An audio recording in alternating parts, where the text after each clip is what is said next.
Hey, fellow traveler.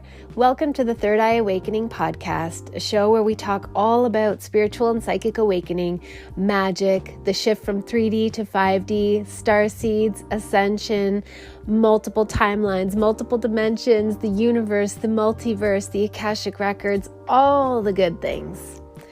I am your host, Amy Belair, and I'm so glad to have you here with me today. Okay, let's do this.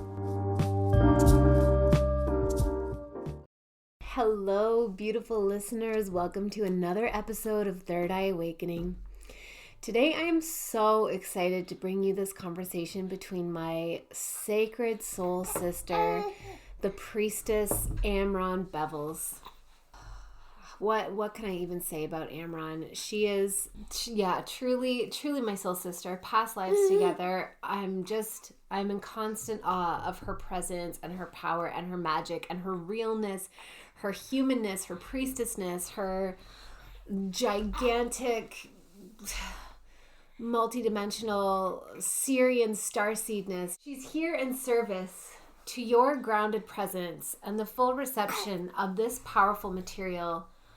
She is the anchor that brings the book that we are co-writing together into form.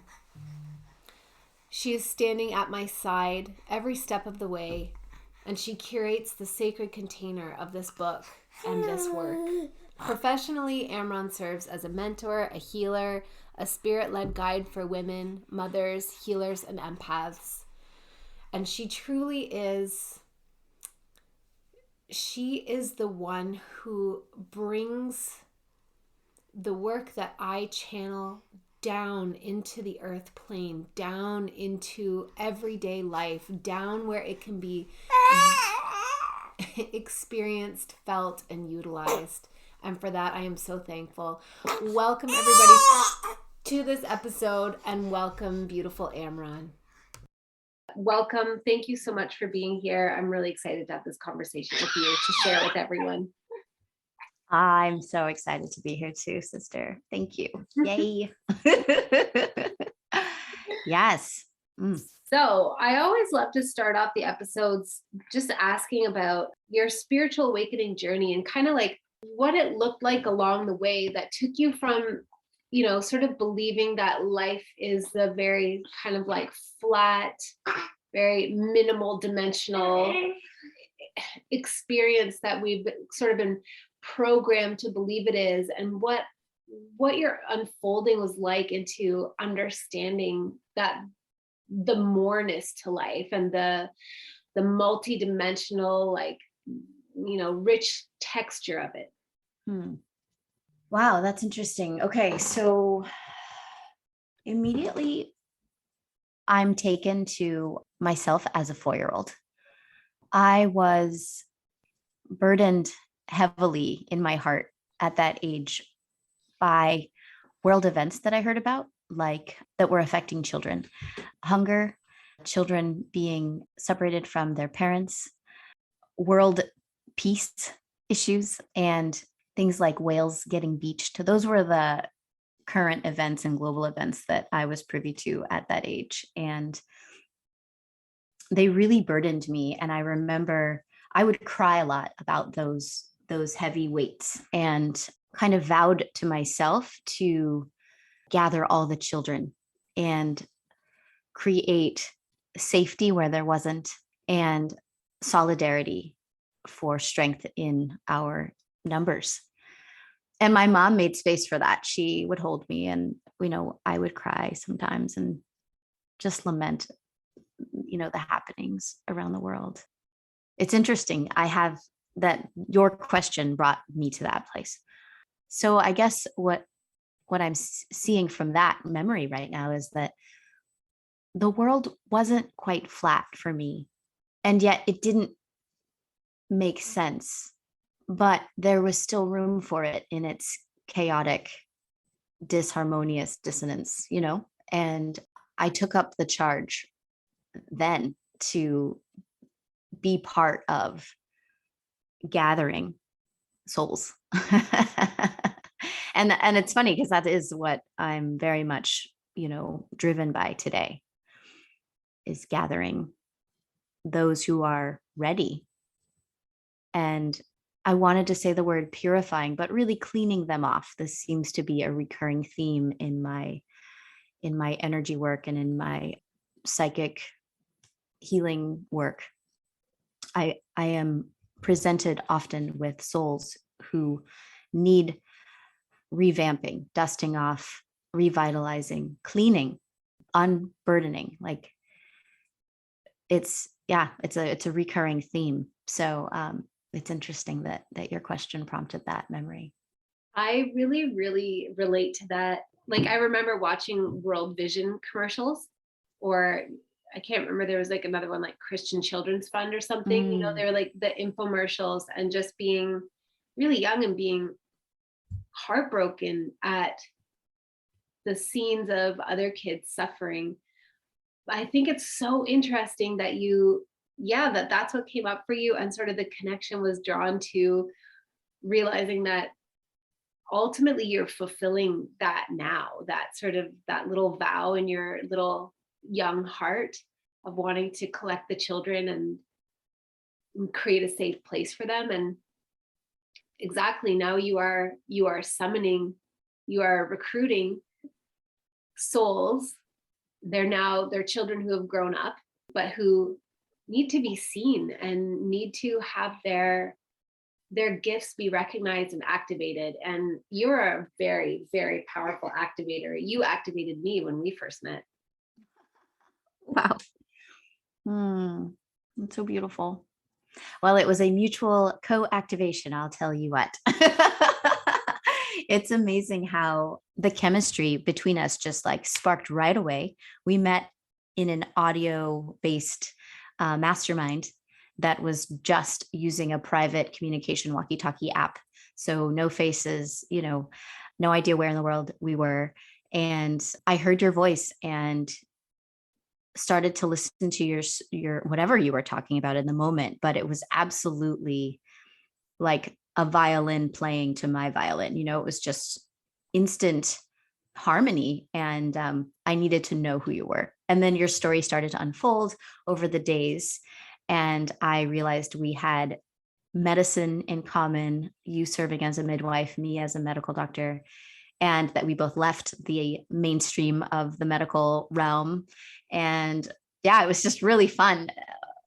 Everything that I learned about you was just like, oh, well, we should know each other. Oh, well, we should be friends. No brainer. Yes. So it totally just catapulted itself. It was so amazing.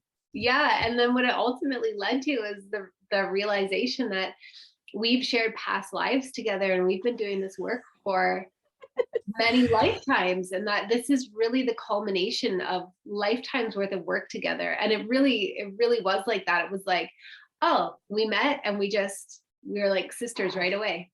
Zing. Yeah. When I heard that we had lived past lifetimes together and that we had been sisters for many of those, and that we were effectively extraterrestrials together on our spaceships or in our homes, looking upon Earth and saying, well, I'm not going down there unless you go down there. Yeah.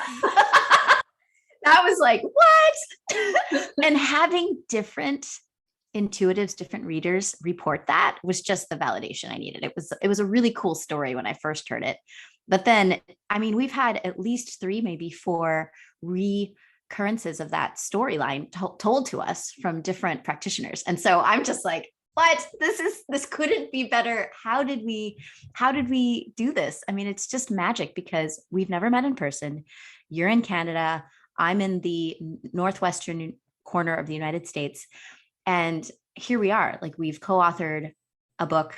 We've started just collaborating in the most intimate of ways, It's just beautiful. It's a dream. It's an absolute dream, defying all logic. It's just fantastic. It is beautiful. And I think to myself that, like, really that was why I was called to join that mastermind. Like, I thought I was called to join it for the reasons that was presented, but actually it was to meet you. And yeah, ditto. It's just so funny. It's funny the way that the life works, and what happens when you say yes to opportunities and say yes to yourself, especially when those, you know, those yeses feel illogical and your logical brain is telling you that, you know, Yeah. you shouldn't do this, you should save the money, you don't have the time, blah, blah, blah. Those are my limiting things for that particular. But I just felt like I needed to do it, and look at what look at what it has yielded. But I never would have known in a million years. Like, our human mind wants to know, but our human mind is not all that smart. And you know what? It would take the fun out of it, wouldn't it? I mean, because I didn't join that mastermind to meet my soulmate sister colleague, right? I did not. I joined it for very specific reasons that were mastermind related, and was immediately, you know, not getting what I was dreaming to get, but then set the intention, okay, there's so many other things that I can get that can come of this. I can make friends. I can, you know, I can meet clients. I can learn things about my business. I can learn new ways of doing things. You know, it was just such a circuitous route to getting the things that I do want. And it always is, I think. It's just so fun this way. Like, life would be so dull if we set an intention and then we just got to beeline it to that endpoint, right? Right. Like, if I was like, you know what, I'm going to join this mastermind because I'm going to meet my soulmate sister there. And I know, like, it's the element of surprise, right? It's that feeling that we both have right now of like, wow, right. We met a year and a half ago, and Unreal. What happened? Unreal. Even saying that is just like, what? It's so wild. So I'd love to hear more about, or just talk a little bit about both of our respective backgrounds, because I know for me, like, I don't often meet people who used to be in the allopathic healthcare world and who like just felt they needed to leave it because there's something more. Most people who get into that field, like, they get in there and they dig in and they stay. Most people, not everyone certainly, but because it's such a time consuming, very like energy, money consuming path, and it's a there's huge so much investment. yeah, and there's so much prestige to it, right? And it's kind of like you decide to, most people decide to go all in, and they shut everything else out. Yeah, because the degree of security that you are promised, or, you know, even given in air quotes, once you commit to that level is a trap. It's trapping. It's catchy. It's you know. Yeah. So that's why I think most people don't leave. It's something like 2% or 0.2%. I don't remember. I used to know the stats really well. People actually leave the medical track. I think it's 2 or 0.2. It's something absurdly low. But, you know, I'll tell you what, even as you and I, Amy, come at our spiritual practice and our craft so very differently, like we're almost diametrically opposed, right? For each of us, the reason we couldn't stay in medicine, I would believe, is the same. We're so much bigger and broad reaching than the confines of the medical paradigm. We understand pathology and the underpinnings and the co-associations, you know, and the routes or the methods or the multitude of methods in going from sickness to wellness, that we can't limit ourselves to the tasks and the narrow-mindedness of medicine and medical thinking. It's like, and I've said this a million times, it's like being asked to build a house with wooden spoons. You know, it's just, why would I, when I have all of these other tools that I can see and utilize? Why would I? You know? So for me, it was a no-brainer. That said, the trappings of financial success, social success, ego identity success, right? Those are catchy. And you have to wiggle your way out of those trappings in order to really, truly liberate yourself from that mainstream work ethic, I'm going to say. And that was a process. That was like a 3-year process for me. I absolutely felt like I was escaping the draft when I left residency. And yet it took me 3 years to really shake it off of me, to shake the fear that life circumstances were going to drive me or funnel me back into residency and living that slog life, I truly felt like my soul was dying while practicing medicine. I abhor hospitals, and I never use that word. The smell alone, and just so for me, this was not a match, not a match, not a match, not a match. And yet I completed my task of getting my MD and my medical degree, because I'm not a quitter, because I set out to accomplish this thing. And I had set out to accomplish this thing in high school. So I knew I was pre-med, medically bound. I had chose the allopathic route over the naturopathic route, over the osteopathic route, even though those two appealed to me a great, great deal, because by then I had already come to really value and understand naturopathy and homeopathy and self-care in medicine and just plants in medicine and just the beautiful bounty of nature and earth. I am certainly hands down an earth shaman by nature. And, I think that is where you and I beautifully complement each other. You are a cosmic priestess, and you derive your information from the ethers, pulling them down as a medium, as a channel, as a clairvoyant. And for me, often my information comes in a tactile way. When I'm attuning to a person or a system, I feel it in my physical form. In fact, just last night I was listening, and please interrupt me if I'm just yammering on too long. I was watching a video of a famous human rights activist for the very first time. I'd never seen him in motion. I've never heard his voice. And he has this severely debilitated speech that is halting and harsh and strained. And any of us who are empaths, and I'm sure most of your audience has had an experience of feeling the struggle as you observe someone struggling, right? So in addition to that, I was deeply curious with my medical mind, with my intuitive healership mind, what is behind this person's pathology? What is his pathology? What's his diagnosis? And what got him here? How did he develop this severe, you could call it a speech impediment, but it's really deeply pathological, I could just tell. And I was just kind of letting my mind wander about it. And then I let it go and then continued to listen to the content of the video. And then for some reason or another, I had to pause it a few minutes down the road. And when I paused it, I went off to do something, and I caught myself I felt this immense discomfort in my chest, in my throat, in my esophagus. And I was really taken by it. It was like, what is happening to my body? What just happened? And it clicked right away.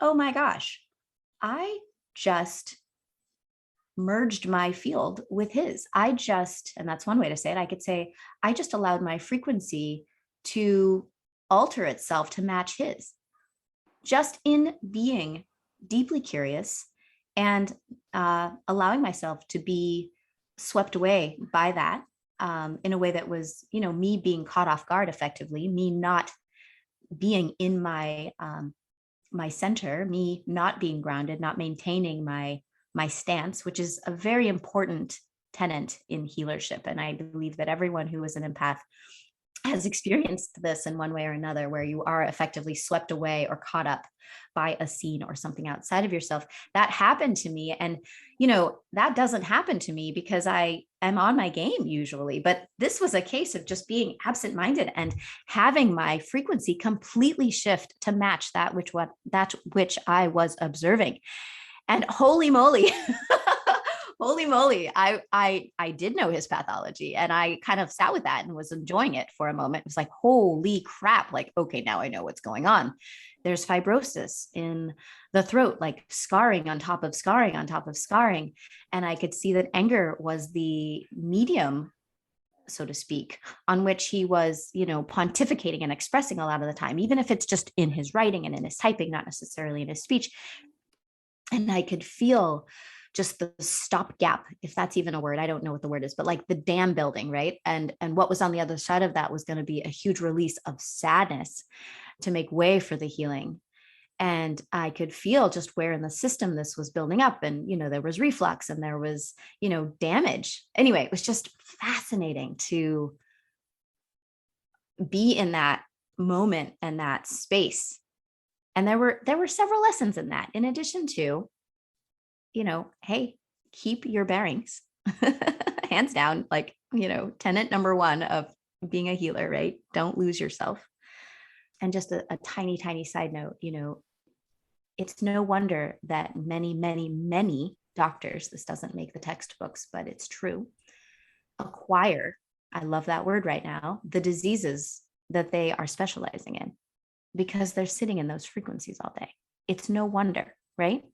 Totally. And not only are they sitting in those frequencies all day, but there is absolutely no space created within the medical profession to then reflect on it, right? And like move that frequency through, because just like you did, like you can attune to that frequency, and then the next step is to be like, what is this? And then let the message come, and then like allow the message to deliver what it needs to deliver, and then you're able to let that frequency go because you received the information you needed. But for a doctor, there's just no such thing. Like I don't ever, I did not enjoy the allopathic healthcare system at all, but I don't hate on the people who work within it.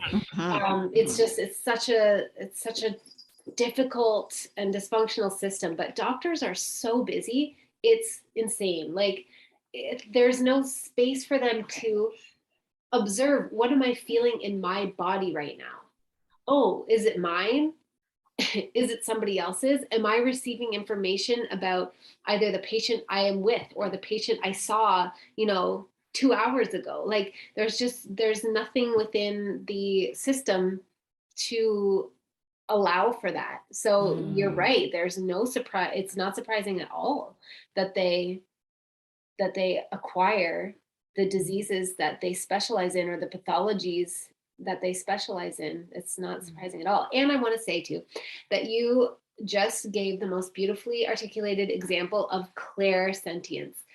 So, beautiful listeners, if you are wondering what your psychic gift is, and you are like, I'm not psychic because I don't really visualize or I don't hear anything, just know that it's always that subtle, right? Like Amron could have just felt like she had something weird in her chest and her throat, and just dismissed it, like just been like, oh, I'm coming down with something, and just like let it go. But instead she was curious about it, and she just has cultivated an openness and a belief that this is information. It's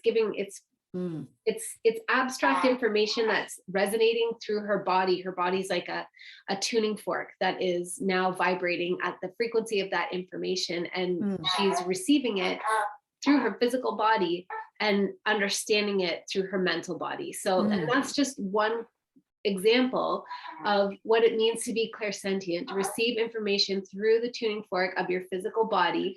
And you can either decode it through being an empath.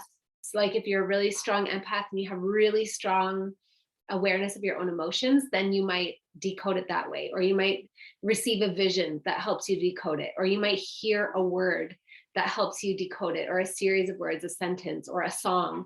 Or you might just have a knowing that helps you to decode it. But anyway, I just thought that was so beautiful. And you're my favorite example to use of clairsentience. I use you as an example often. Wow. That was a beautiful description, explanation, guidance that you just gave. So like hands down, like that was beautiful, beautiful, beautiful. I observed it a different way as you were describing that. So it's super cool to hear you assess and describe these things, because I don't see it the way you see it until you say it. And I'm like, oh, that is kind of the mechanics of what's going on. Thank you. I love that. I love that so much. And that's really reinforcing for us as we are developing our craft. Especially as I was starting to claim that that I have capabilities, because exactly as you said, a lot of us who are not clairvoyant outright question whether it's real, what it is that we do have, you know what I mean? And so, especially in the beginning for me, as I was beginning to claim the reality, the realness, the legitimacy of it, and start to increase my sensitivity to it, your words would have been so valuable, and having other people kind of recognize and reflect what they perceived was going on within me was just so deeply reinforcing and empowering. It was beautiful. Mm-hmm. Yeah, everybody's so differently flavored. Yeah, it's just, I think it's one of my favorite things ever, is to be able to sort of see and articulate people's different psychic giftings, because they're usually like, oh, right. Oh, that old hat. What? Yeah, that old thing that I do. On my left elbow, whatever. No big deal. And you're like, no, it is a big deal. This is your special leopard spot. Yes, exactly. Amy, let's just side note and say, this is why this is one of the tremendous secret powers you have that is just so amazing, is helping the rising, whatever you want to call it, the rising human, the rising divine, multidimensional, multifaceted human recognize their giftings and their propensities and their technologies and their capabilities. I mean, that is your specialty. And that is why that is one of the reasons I am so just over the moon excited about working with you, because your mission intertwines with mine so powerfully. It's and we'll talk about it. I mean, I'm glad we're doing this mentorship and this mastermind together. It's going to provide greater reach, broader reach, like we all have a mission, right? And what do we want? I don't know. I guess I can't speak for everybody's mission, but I can certainly speak for my own. For me, it's a numbers game. How many lids can I flip? How many priestesses can I raise up? How many human beings can I elevate and support and shepherd through into their own recognition of their special capabilities, their propensities, so that we can all link arms and be that much stronger, that much more enhanced and reinforced in our capabilities, that much more attuned to these higher insights that are our birthright to have access to. We've just numbed them down and muted them out and like dulled our sensitivity, but we've got to bring that back. And that's my mission right now. And it's not about anything but the numbers for me. I want to create a wave, which is many, many, many molecules of water, not just a few, to create this high degree of impact in this world at this time. So, side note, I'm really excited about what you do, though. It just never ceases to turn me on and turn me up. So I'm delighted that we get to do this together. Me too. And thank you for that reflection. It's always, I don't know, it lands. I need to hear that kind of stuff as much as anybody else does, which is a good thing to highlight too, for anybody who's listening and really feeling alone in this, or, like you're yes, the one person who is sparkly and awakened, and you're surrounded by a community, a family, friends of people who seem to think that you're crazy. Or who are just doing it a different way, even if they aren't putting you down and seeing you as crazy. They're just, right, they're all flowing or marching to a different rhythm. Yes. Yeah. That's a beautiful way of putting it. If you feel alone, just know that it's not like you get to some magical place where you're just 100% confident and you fully see your own magic all the time. It really is about creating community. Yeah, it's about absolutely community and choosing yourself, participating in community, because we reinforce each other. And lately I've been thinking about and having conversations with people about the impact that one person has when they choose to be in their power. So So some of the people that I've been working with are on this really accelerated path of awakening. And like, so it's like night and day, like the light switch flipped on and it's on, and it's more and more on every day. And I think about how what was the essential ingredient that they brought was their willingness to go with it. But now they are witnessing the awakening of their previously asleep husband or their previously asleep children. They are having friends reach out to them and be like, you know, I had this weird dream. You're probably going to think I'm crazy. And then they're like, oh no, definitely this is not crazy to me. But we influence other people too. Like it's exponential. Absolutely. So Absolutely. This big wave you're talking about turns into more waves and more waves and more waves. Mm-hmm. And I want to go back to what you said about the power of one and the power of many. This is key right now. This is key right now in this time in history. We are, and I'm speaking to your audience in particular here, we are the oddballs in our family for a reason. We are few and far between for a reason. And I don't know what that is, and it doesn't matter, but we are here with purpose. We are here to perform a role within our networks. And as you describe, the development of any one of us and our willingness to go with it, as you say, that gets enhanced by being reinforced. That is why you and I, Amy, have linked arms, not only to reinforce each other, but to reinforce every other, right? That is why you have a podcast. That is where there is so much power in the gathering together. There is so much more than the sum of our individual, parts, right? When we gather together, there's so much momentum developed. This is why mystery schools were created, right? To pluck out people with certain propensities and to gather them together in an advanced school of this niche, right? Of this nichified craft, right? Or arts or whatever. And we've lost that. And it is very, very important, in my view, that we bring that back, because it does enhance and greatly, greatly accelerate our development to have each other reflecting, witnessing, reinforcing for ourselves who we are and what we bring to the table. And it's a great place for us in a protected environment because we're not the only person walking to a different rhythm, right?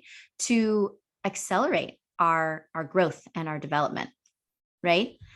So I'm just saying this because at this time in history, really, like, I can't state this eloquently because I haven't practiced it, but your value, and I'm speaking to every one of your audience members because they're all here because they're drawn to you. They're drawn to what you bring. They're drawn to this material. They're wanting to develop their own crafts even further. At this time, we are needed more than ever before, I would venture to say, in our lifetime and in our parents' lifetime and in our grandparents' lifetime. So within that span of 100 years, 150 years, we are needed now with our distinct propensities, capabilities, strange knacks for things. We are bringing a new, distinct toolkit to the table, and we need to get on our game and develop this material. And obviously, I'm saying this, including myself, like I'm being called every day now, guys. Like it's every single day now to step up my game, to get my wits about myself even more, to take a courageous step forward even more, to say things, to support others, to do what it is I'm here to do even more. And so with that, I really do want to say this mentorship and mastermind that Amy and I have put together is the bee's knees. It is where it's at. I gotta just say that. And it's what I would have wanted, 14 years ago, so to speak, right? It is exactly what I believe to be the mystery school, the modern day mystery school of today. This is what we need to enhance and accelerate our development in the most pure, the most individualized, unique to self, authentic sort of a way. So what that is, and I'm just going to jump into it, is that we are gathering individuals who are ready to step in even more, who are already stepped in fully and just want to be in like company, to share in this unique, I'd say, stance that we all carry, right? Where we are the bridge between Earth, the motherboard, Earth, and the cosmos. And to whatever degree your special niche allows you to derive information, let's enhance that and fluff it up and get it ready to serve. And for some of us, that'll be serving in a really public way. And for some of us, that'll be serving in a really quiet, covert kind of a way. It doesn't matter. We're all here to perform our roles, but let's get on it. That's what this is about for us. So that's it. Yeah. And I was just thinking like mystery school, like I'm rolling that around in my mind as you're talking, like mystery school. That sounds so delicious. And that's not technically what we called it, but I really realized like, oh, that is really what we've created. It's just like a place, as it were, but it's not a non-local place, but like a space, a container to come and learn about the mysteries of the universe and the mysteries of life, but most importantly, the mystery of you. And I just love that. And I agree. I remember being I graduated from high school and I did not want to go to university at all. But my mom was like, well, you have to, because that's what people do. And I was like, no. But I did want to keep learning. I didn't want to stagnate. It's just, I didn't want any of the careers that, I could foresee through any of the programs. And this is what I was craving. It was like it's not really a Hogwarts school of witchcraft and wizardry, but I think that's the same thing that appealed to so many people, right? It was like knowing that we are magic, but not remembering how to do it. Yes. Like if only there was a place to go to have it activated and to learn how to cultivate it. And that's really what you and I are interested in. But like you said, from two different angles, where I kind of come from the soul star, the high, like the upper chakras, and you come from the earth star and the lower chakras, and we meet in the middle at the heart chakra. And in that way, all of the energy centers and all of their beautiful, the wellspring of mystery that they each are, get covered. It would be fun. I wish I could come up with a question to ask you right now to get you to pull it out of you, but to take the same case study and see how we work it, just for fun. I don't have anyone to think about right now, but I had a situation the other night. I'll only be able to speak from my part. That's what I'm going to try and do now. I met a woman who was possibly going to join the mastermind. And she was telling me about herself and her life. And she just casually mentioned that, she has an uncanny kind of special kind of relationship with her mom. And I said, oh, wow, tell me more. And, she just shared some things about the mother-daughter connection that they have. And I could not control myself. I had this like distinct, like deep desire to know this mother. Who is this woman? Who is she? Do you think she'd want to maybe join you for this experience of the mastermind? I don't even know why, but I took such a deep interest in this woman's mother and didn't get any details about her personally or anything like that. And then the conversation ended. That evening, or maybe the next evening, I was in deep meditation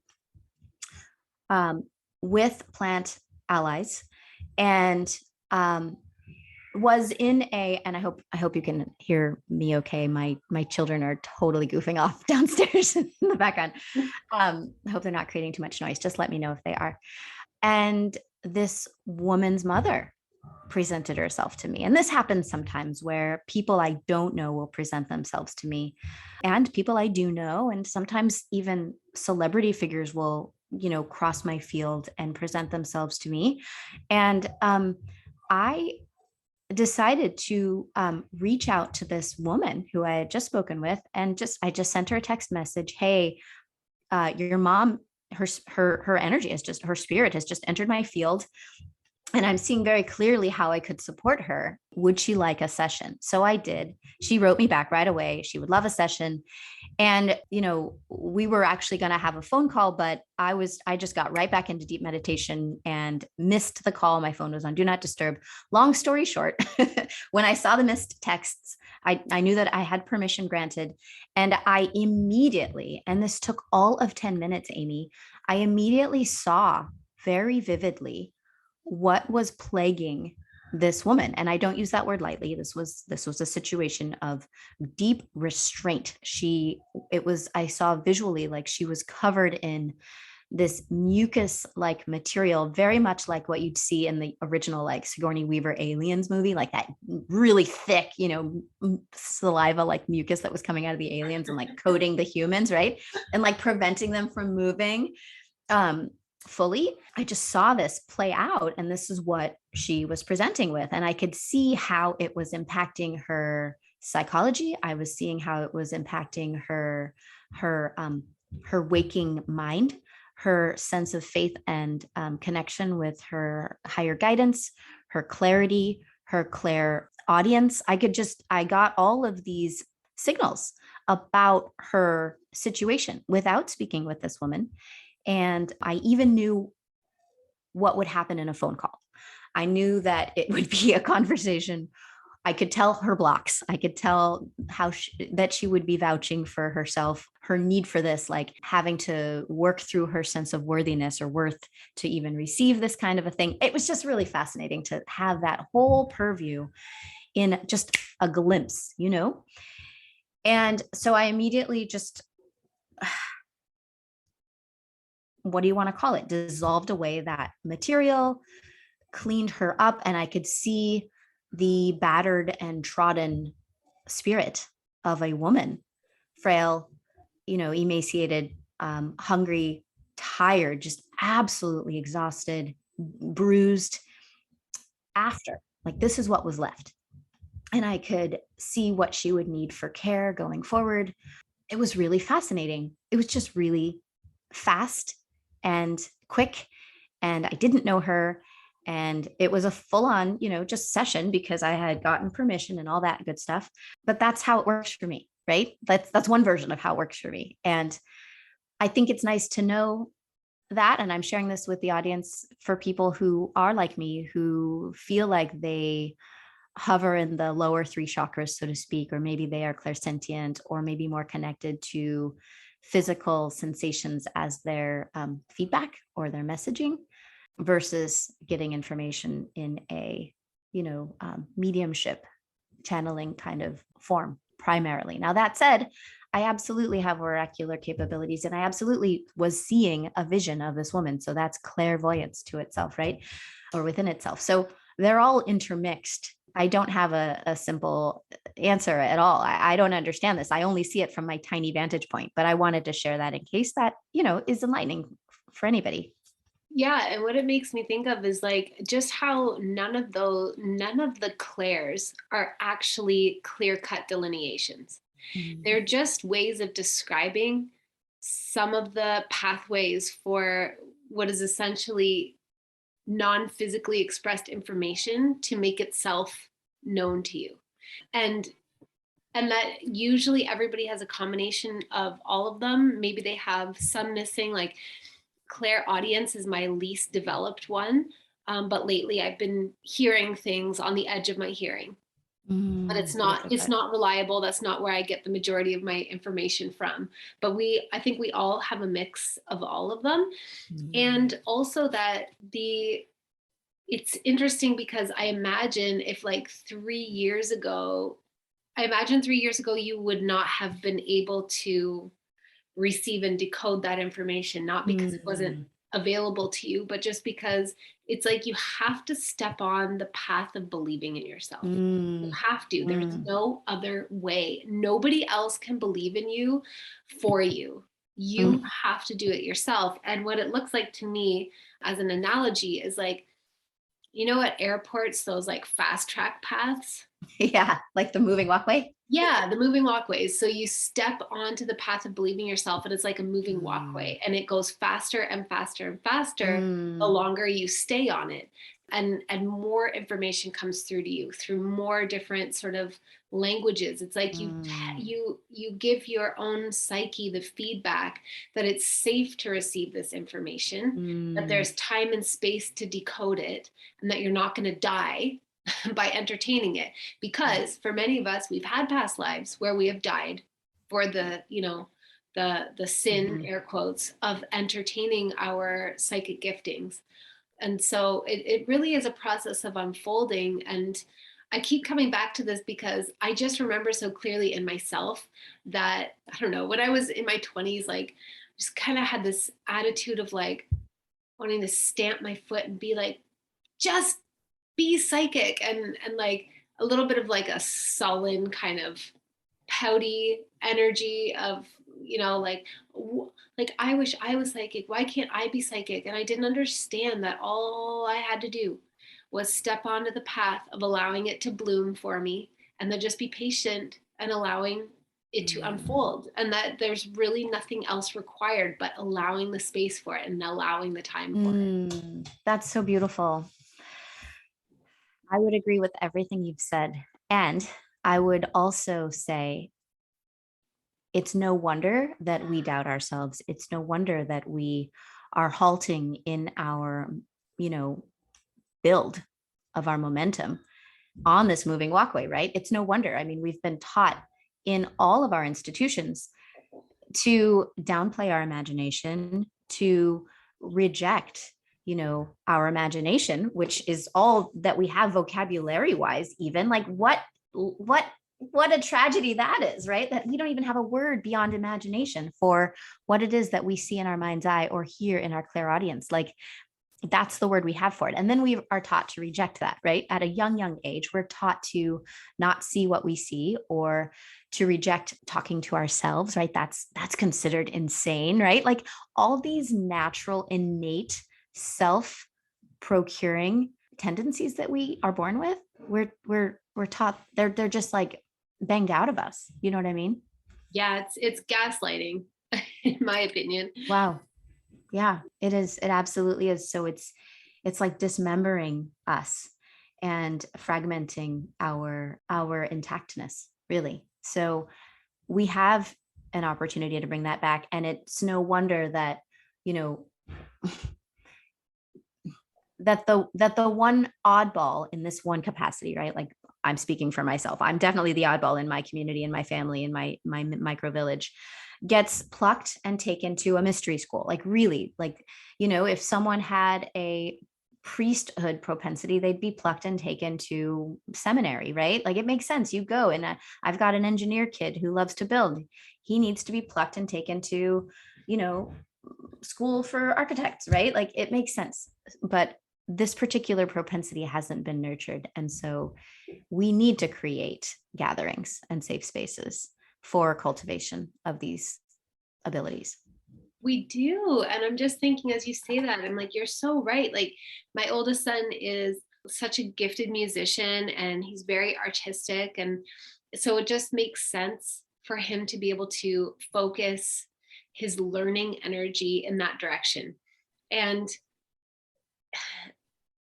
that was really what I wanted when I was younger. That's what I was looking for. And that's why I think that the idea of a Hogwarts school of witchcraft and wizardry, just the idea of it, even though it's like a like a fictionalized, it's not really a mystery school, it's a magic school, but it's that feeling of like, for everybody that has that propensity and feeling like, but there's nowhere for me to go. And Mhm. so after I finish high school, if I finish high school, if I want to keep learning in a communal environment, I have to pick something that is like it's a mismatch, but it's the closest semblance. It depends on who you are, right? Like I went to art school because it was the closest semblance. It allowed me to explore my imagination, and I'm like endlessly thankful for that opportunity. But And then you merge that midwifery with that, right? Which is the perfect blend, really, if you're trying to hybridize it. It actually, both of those really, really, really helped me to cultivate my psychic abilities, definitely.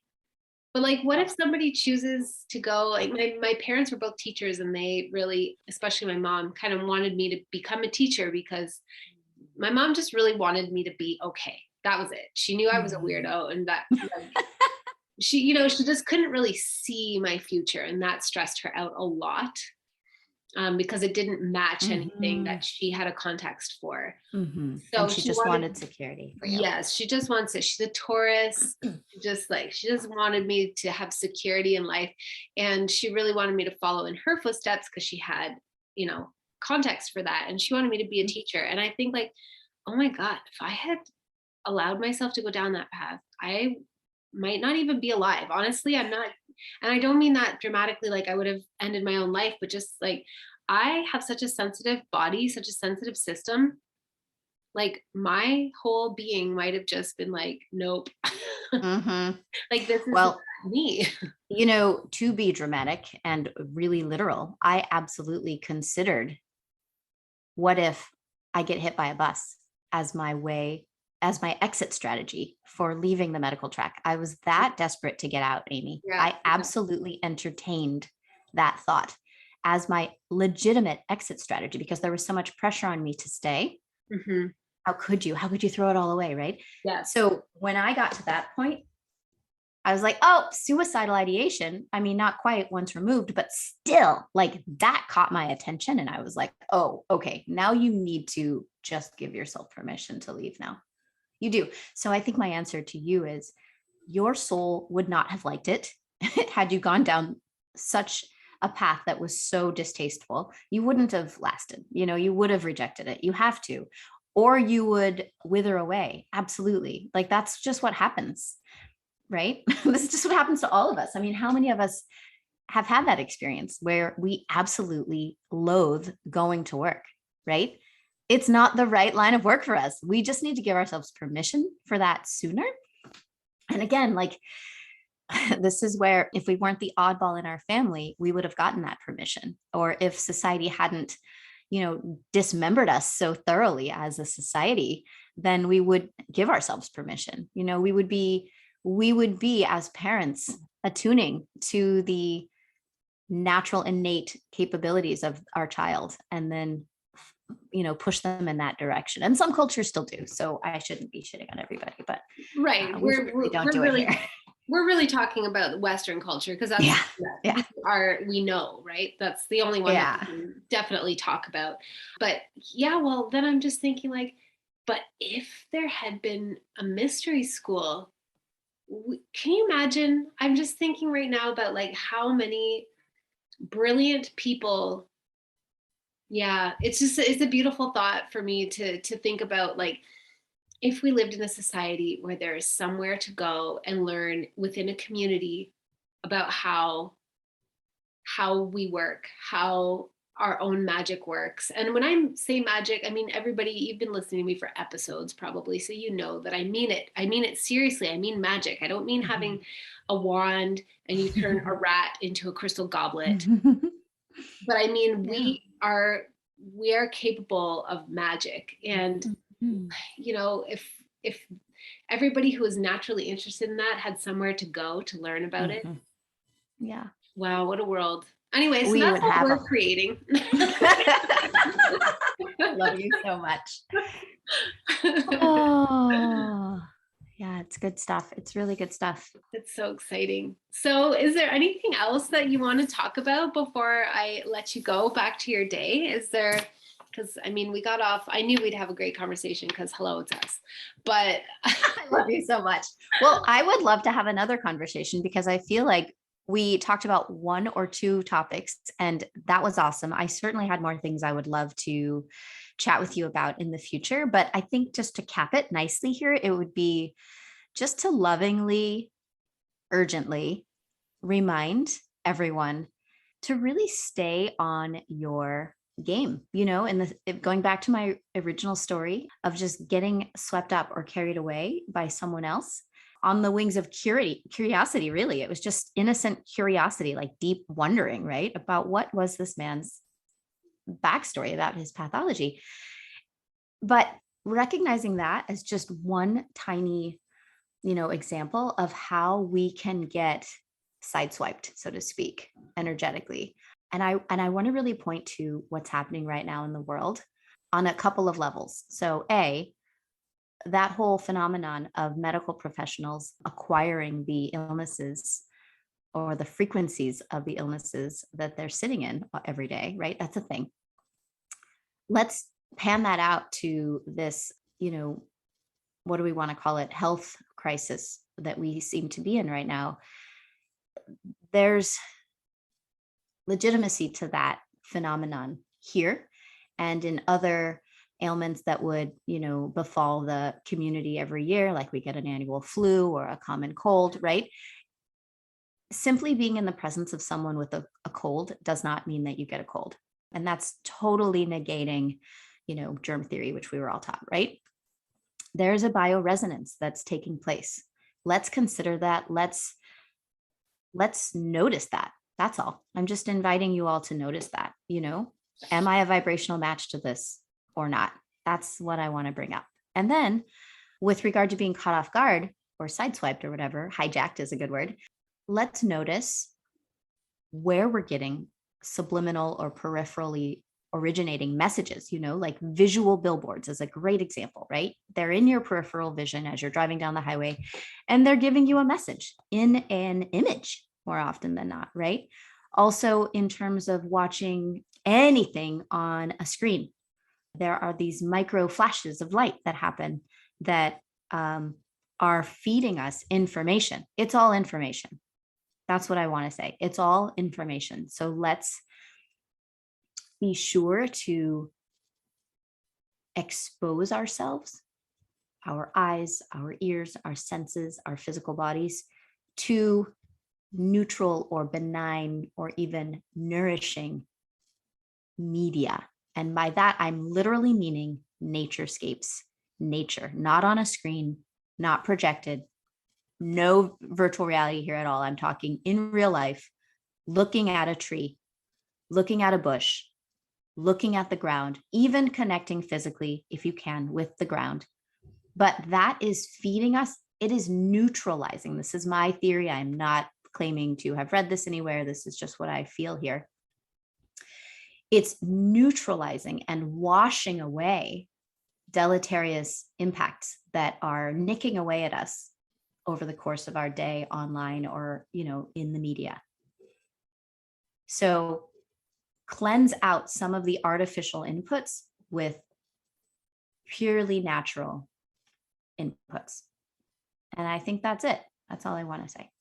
I cannot possibly agree more with that. I've noticed that myself over the last 2 years, especially. I don't know why. Like I've always been a nature girl. I love being out in nature, but really last summer, I started to notice like the patterns in nature and how they are rewiring my visual cortex. And not even a beautiful thing. Is a visual cortex a thing? It sounded like a thing. It is. It is. It's a part of the brain. That's so awesome. Okay, great. I just couldn't remember. All of a sudden I was like, did I just make that up? Anyway, is rewiring like just certain plants growing on the ground or the way that, the like needles come out of a white pine, for example, or the texture of the bark was rewiring my visual cortex. And then I also noticed when I would go for a walk, there's a place in my city where there's a river that rushes through rapids and there's a bridge over top of it. And just to go stand there and listen to the fast, loud rushing water, I was like, oh, I actually feel garbage being neutralized out of my brain.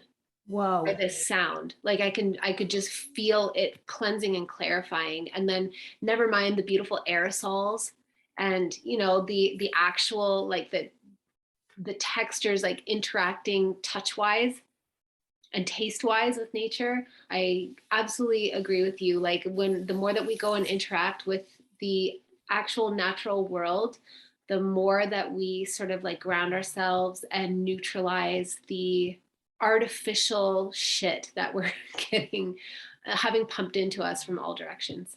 Mm, powerful. Oh my gosh. I love that you shared that. Thank you so, so much. Let's tell everybody all about what it is, because we've been talking about what we're creating in this mystery school, which that's not really what it's called, but it's essentially what it is. Yeah, let's tell everybody about it. Do you want to Okay, start? good. Sure, I'll start. So it's a two-part thing. There's a mastermind component, and the mastermind is a group experience. And then there's a mentorship, and it's a 2-on-1 mentorship, me and Amy on you. It's pretty awesome in that regard. So with the mastermind, this is going to be a semi-structured curriculum that we run over 12 months. So we are walking each other through 2022. I think this is going to be a really big year for a lot of us. I think it's going to be a really special year for the collective.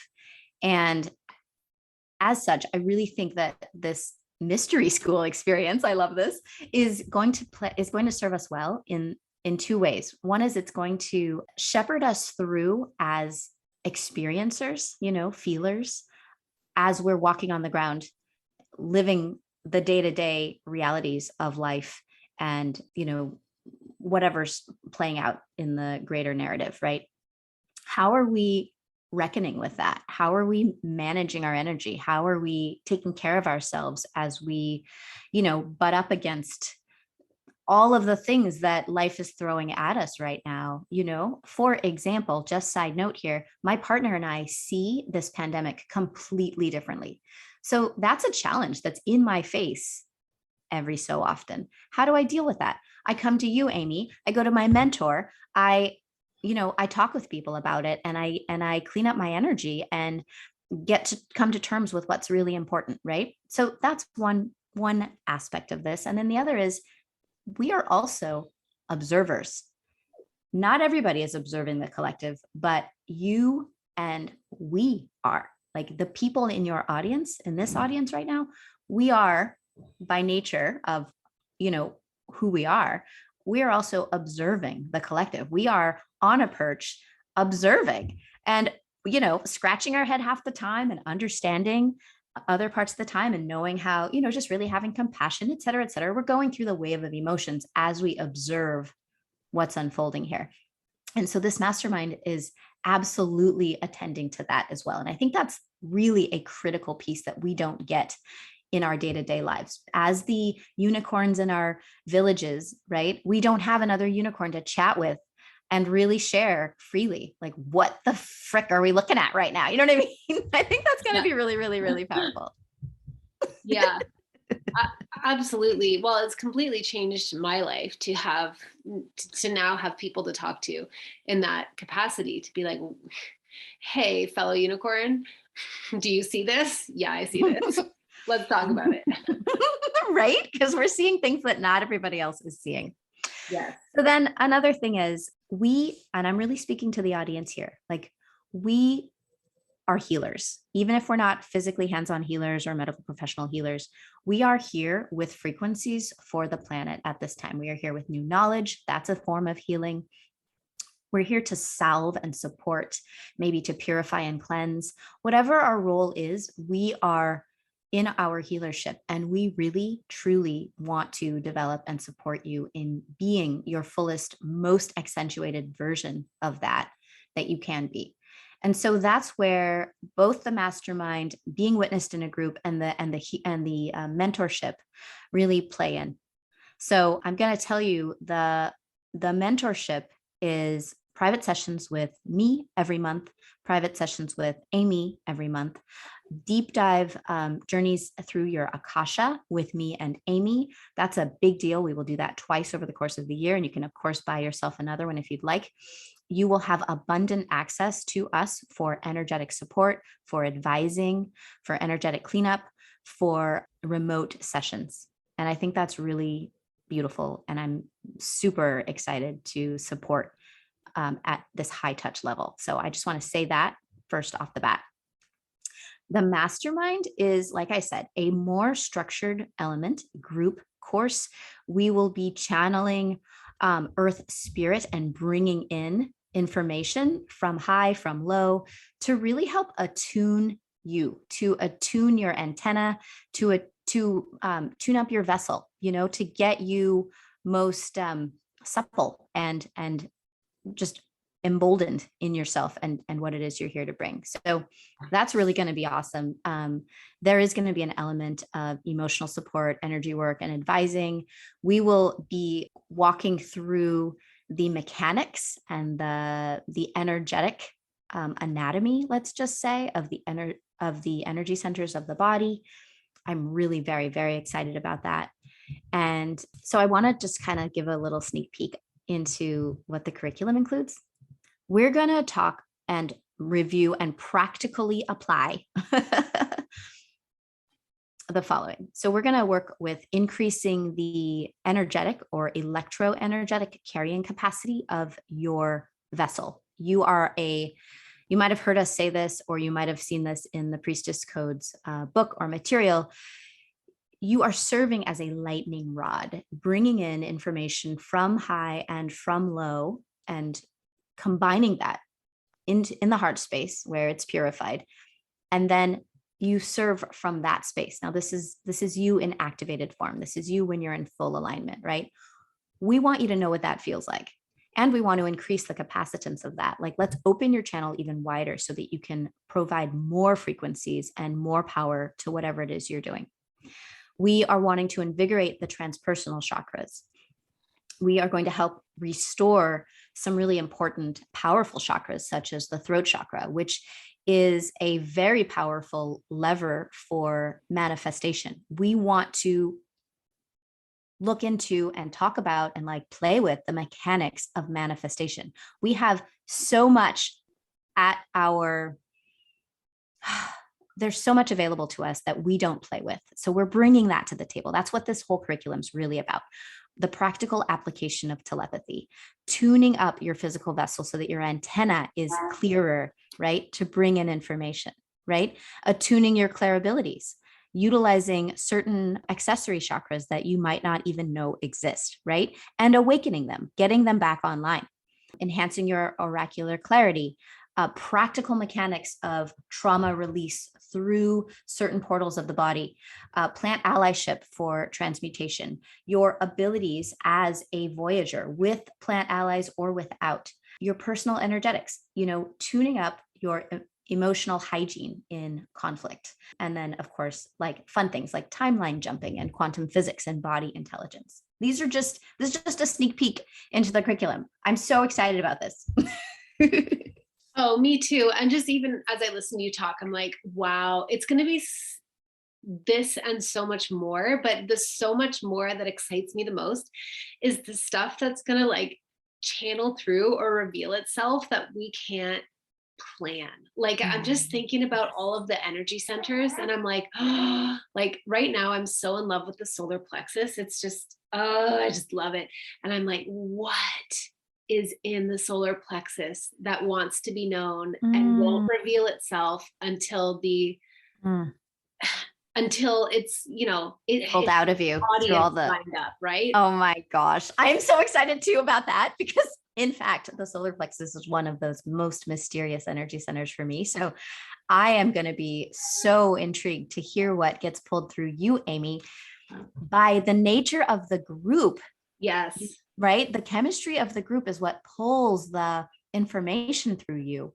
Yes. It's like the filter or the magnet that draws the specifics of the information that's infinitely available and infinite in magnitude. But what are the specific components that are going to come to us? It's going to be based on the nature of the people who show up for this. So that's the funnest part for me. Yes, exactly. Which is why everybody who joins it is it's truly a co-creation. You are not just a passive receiver. You are co-creating. You are magnetically pulling the information through me as the channel, but I am not the source of the information. I'm channeling it through in response to all of the people who are in it.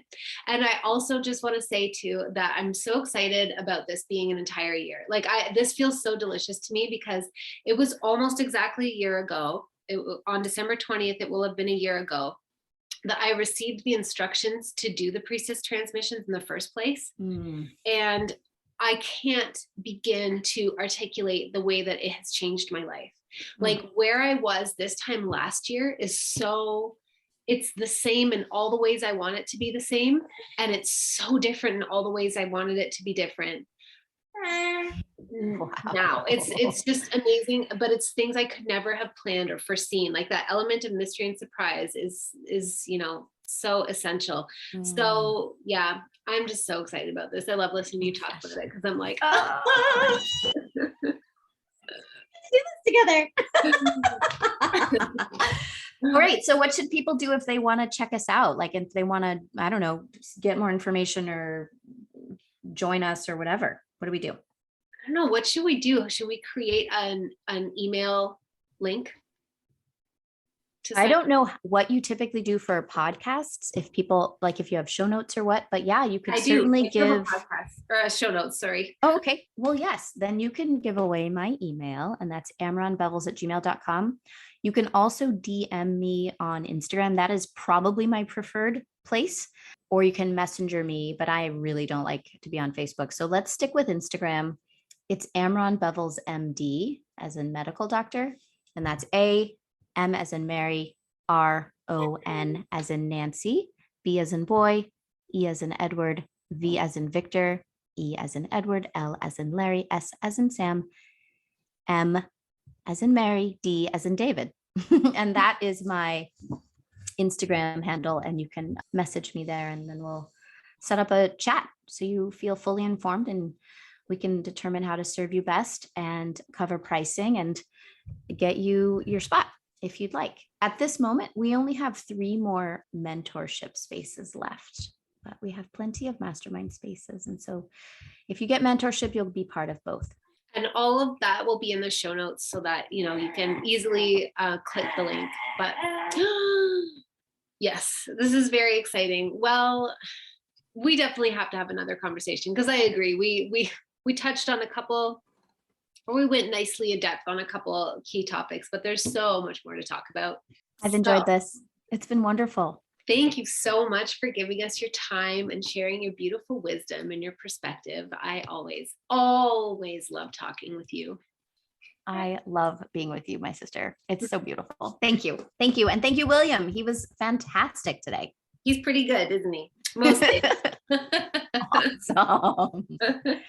And thank you, beautiful listeners, for your time and your attention.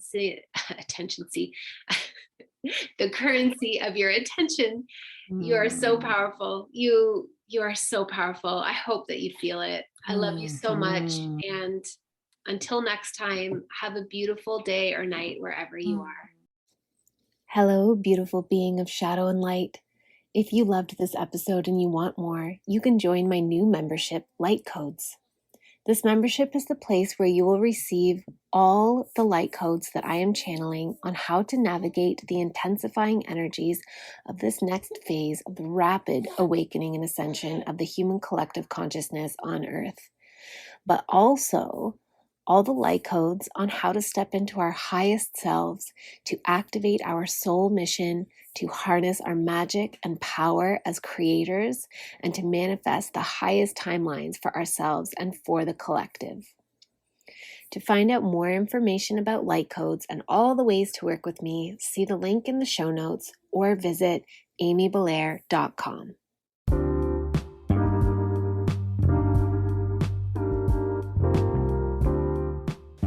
Thank you so much for being here with me on this episode. I appreciate you more than my words could ever say. Please remember to rate, review, subscribe, and share, and I will catch you on the next episode.